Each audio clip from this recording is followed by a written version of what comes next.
ভিতরে ঢোকার জন্য, ইসলামের ভিতরে ঢুকতে হলে কিছু দৃষ্টিভঙ্গি এখন আপনাকে শিখে দিতে হবে। এখন এলো প্রথম কথা। এবার দেখেন, এদেশের মাটিতে শত বৎসর ধরে ইসলাম প্রচার হচ্ছে এমন ভাবে, আর আপনারা ইসলাম শিখছেন এমন ভাবে। দেখেন, আপনাকে বোঝানোর জন্য আমি একটা উদাহরণ এভাবে পেশ করছি। একটা পুরুষ ওয়াজ মাহফিলে আসলো, 3 থেকে 4 ঘন্টা পর্যন্ত লোকটা ওয়াজ মাহফিল শুনলো। এবার বাড়িতে যাওয়ার পর স্ত্রী বলল, আমি তো মাহফিলে যেতে পারিনি, তুমি তো মাহফিলে গিয়েছ, তো বক্তা কি আলোচনা করেছে আমাকে একটু বলো তো। স্বামী বলল, তোমাকে আমি কি বলবো, আমি তো মূলত বক্তা কি বলে আমি তো সেটা শুনতে যাই নাই, আমি তো মূলত বক্তা কিভাবে বলে ওইটা দেখতে গিয়েছিলাম। এদেশের মাটিতে শত বৎসর ধরে ইসলাম প্রচার হচ্ছে এমন ভাবে, এদেশের মাটিতে মানুষ ইসলাম শিখছে এমন ভাবে, এদেশের মাটিতে এখন ইসলাম প্রচার হচ্ছে এমন ভাবে, এদেশের মাটিতে এখন অসংখ্য মুসল্লিরা ইসলাম শিখছে এমন ভাবে, বক্তব্যের মাধ্যমে ওয়াজ শুনতে যায় না, মূলত বক্তা কিভাবে বলে ওইটা শুনতে যায়, কি বলে সেটা শুনতে যায় না। এই ইসলাম শিখবে কি করে? ইসলাম শিখার জন্য ওয়াজ মাহফিলে এসেছেন, বক্তা কিভাবে বলে ওইটা যদি আপনি দেখেন, কিয়ামতের আগ পর্যন্ত আপনি ওয়াজ শুনতে পারবেন, মৃত্যুর আগ পর্যন্ত ওয়াজ মাহফিলে যেতে পারবেন, হেদায়েত পাবেন। আর যদি মনোযোগ দিয়ে কি বলে, হেদায়েতের নিয়তে, আমলের নিয়তে আপনি যদি কথাগুলো শ্রবণ করেন, তো নিজেও উপকৃত হতে পারবেন, পরিবারকে উপকৃত করতে। 2 নম্বর, এবার দেখেন, এর নাম হচ্ছে ওয়াজ মাহফিল। এই মঞ্চের নাম কি? ওয়াজ মাহফিল। এদেশের মানুষ ওয়াজ বলতে কি বুঝে, আর আমরা ওয়াজ বলতে কি বুঝাচ্ছি আমি নিজেও জানি না। আপনারা ওয়াজ বলতে কি বুঝেন, আমরা বক্তারা ওয়াজ বলতে কি বুঝাচ্ছি এটা আমরা নিজেরাও জানি না। তবে অনেক গবেষণা করে চিন্তা করলাম, ওয়াজ মাহফিল বলতে কি আপনাদেরকে একটু বোঝানো দরকার। কারণ এত কষ্ট করে দূর দূরান্ত থেকে আপনারা ওয়াজ মাহফিলে আসেন, আসলে ওয়াজ মাহফিল বলতে কি বুঝায় এটা কি জানার দরকার আছে না? আমি একটু জানাচ্ছি। দেখেন, স্টেজে আপনারা গণ্যমান্য ব্যক্তিরা আছেন, আমি চাই এলিট পার্সন যারা, শিক্ষিত মানুষ যারা, সচেতন মানুষ যারা, যুবক যারা, আমি আপনাদেরকে বিশেষভাবে দৃষ্টি আকর্ষণ করছি। খুব বেশি সময় আমি বক্তব্য দিব না, তবে আপনার মনটাকে আমি চাচ্ছি, আবেগটাকে না বিবেকটাকে চাচ্ছি, আমি কি বোঝাতে চাচ্ছি আপনি একটু বোঝার চেষ্টা করবেন। আল্লাহ যেন তৌফিক দেন, বলেন আমিন। ওয়াজ শব্দটা হচ্ছে বাংলা, আরবি শব্দটা হচ্ছে ওয়াজুন। ওয়াজুন শব্দের অর্থ হচ্ছে উপদেশ, নসিহত। আপনারা এত বিশাল জনস্রোত এখানে এসেছেন উপদেশ নেওয়ার জন্য, আর আমরা যারা এখানে বক্তব্য দিতে এসেছি আমরা এসেছি উপদেশ দেওয়ার জন্য। আপনারা এসেছেন উপদেশ নেওয়ার জন্য, আমরা এসেছি উপদেশ দেওয়ার জন্য। এখন আপনারা উপদেশ নিবেন কি দিয়ে আর আমরা দিব কি দিয়ে, এটা এখনই বলবেন আল্লাহ। কে বলবেন? খোলেন কোরআনটা। ইতিপূর্বে ইন্টারনেটে বক্তব্যটা শুনেছেন, সংক্ষিপ্ত আকারে তুলে ধরেছিলাম। আজকে আবার এত বিশাল জনস্রোতকে বিষয়টা আমি জানাতে চাচ্ছি। আল্লাহ সুবহানাহু ওয়া তাআলা সূরা আল কামারের 4টা জায়গায় বলেছেন। 17 নং আয়াতে বলছেন, 22 নং আয়াতে বলছেন, 32 নং আয়াতে বলছেন, 40 নং আয়াতে বলছেন, ওয়ালাকাদ ইয়াসসারনাল কুরআনা লিযিকরি ফাহাল মিন মুদ্দাক্কির। আমি কোরআন নাজিল করেছি সহজ করে, কেউ কি আছে যে কোরআন থেকে উপদেশ নিবে? কেন এসেছেন? সবাই বলেন, কেন এসেছেন? উপদেশ নেওয়ার জন্য। সূরা নাহলের 44 নং আয়াতে আল্লাহ রাব্বুল আলামিন বলছেন, ওয়া আনজালনা ইলাইকা যিকরা লিতুবাইয়িনা লিন-নাস মা নুযিলা ইলাইহিম। আমি আপনার নিকট জিকির নাজিল করেছি যাতে আপনি মানুষের মধ্যে এটা ব্যাখ্যা করতে পারেন, বর্ণনা করতে পারেন যা আপনার প্রতি নাজিল করা হয়েছে। রাসূল সাল্লাল্লাহু আলাইহি ওয়াসাল্লামের প্র্যাকটিক্যাল লাইফ, প্র্যাকটিক্যাল জীবন হচ্ছে কোরআনের ব্যাখ্যা, সহিহ সুন্নাহ হচ্ছে কোরআনের ব্যাখ্যা।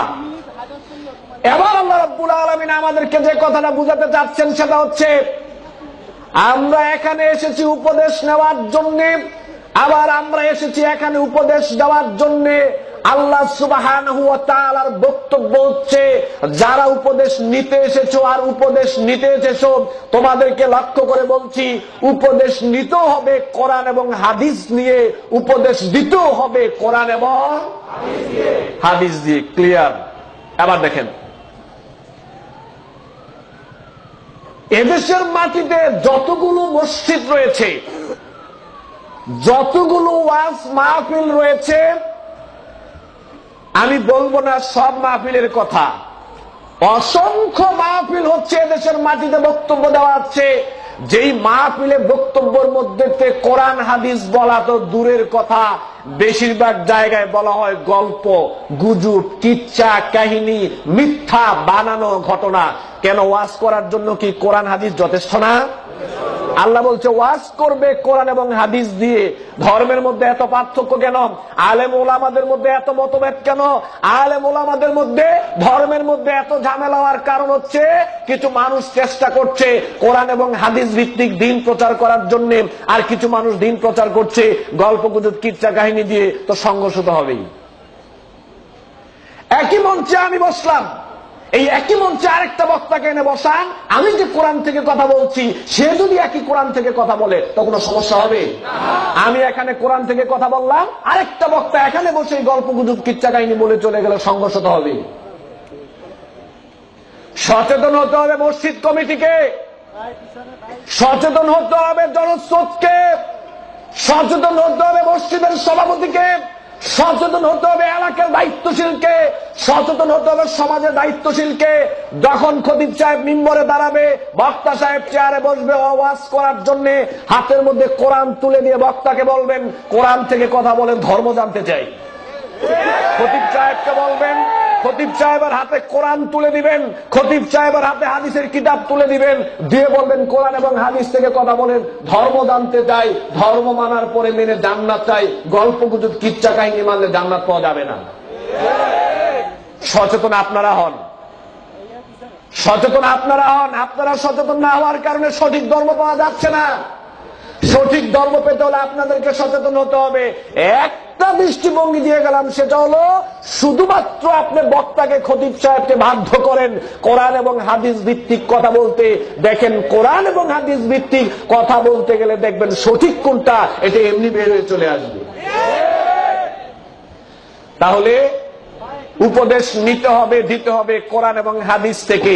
উপদেশ নেওয়ার আরেকটা জায়গা, এটা বলার পরে আমি বক্তব্যে ঢুকবো। উপদেশ নেওয়ার আরেকটা জায়গা, এদেশের মাটিতে শত বৎসর ধরে এদেশের মাটিতে এখনো বক্তব্য চলছে, আমরা বক্তব্য দিচ্ছি জনগণের সামনে, এই বলে উমুক রহমাতুল্লাহ আলাইহির জীবনী, উমুক রহমাতুল্লাহ আলাইহির জীবনী, উমুক রহমাতুল্লাহ আলাইহির জীবনী, উমুক রহমাতুল্লাহ আলাইহির জীবনী বলে মানুষকে উপদেশ দিচ্ছি। আল্লাহ এই কথা বলে নাই। আল্লাহ বলছে উপদেশ দিতে হবে রাদিয়াল্লাহু তাআলা আনহুর জীবনীর মাধ্যমে। এদেশের মাটিতে রাদিয়াল্লাহু তাআলা আনহুদের জীবনী বলা হয় না, ওমর রাদিয়াল্লাহু তাআলা আনহুর বিপ্লবী জীবন বলা হয় না, খাব্বাব বিন আরাত রাদিয়াল্লাহু তাআলা আনহুর ত্যাগময়ী জীবনের কথা বলা হয় না, বেলাল রাদিয়াল্লাহু তাআলা আনহুর, বেলাল রাদিয়াল্লাহু তাআলা আনহু ইসলামের জন্য যে ত্যাগ স্বীকার করেছিলেন সেইগুলো ব্যাখ্যা করা হয় না, ও সুমাইয়া রাদিয়াল্লাহু তাআলা আনহা ইসলাম মানার জন্য শহীদ হয়েছিলেন সেগুলো বলা হয় না। উমুক রাহমাতুল্লাহি আলাইহি, উমুক রাহমাতুল্লাহি আলাইহির জীবনী বললে মানুষ হেদায়েত পাবে না। হেদায়েত পেতে হলে রাদিয়াল্লাহু তাআলা আনহুদের জীবনী আনতে হবে। কেন? আল্লাহ রাব্বুল আলামিন সূরা বাইয়িনার মধ্যে বলেছেন রাদিয়াল্লাহু আনহুম ওয়া রাদু আন, আল্লাহ যাদের প্রতি খুশি তাদের জীবনী বলতে হবে। আলাইকুম বিসুন্নতি ওয়া সুন্নাতিল খুলাফায়ে রাশিদিন আল মাহদিয়িন, ওদের জীবনী আপনি জাতির সামনে তুলে ধরেন, জাতির মানুষ দেখবেন আরো অনেক কিছু শিখতে পারবে।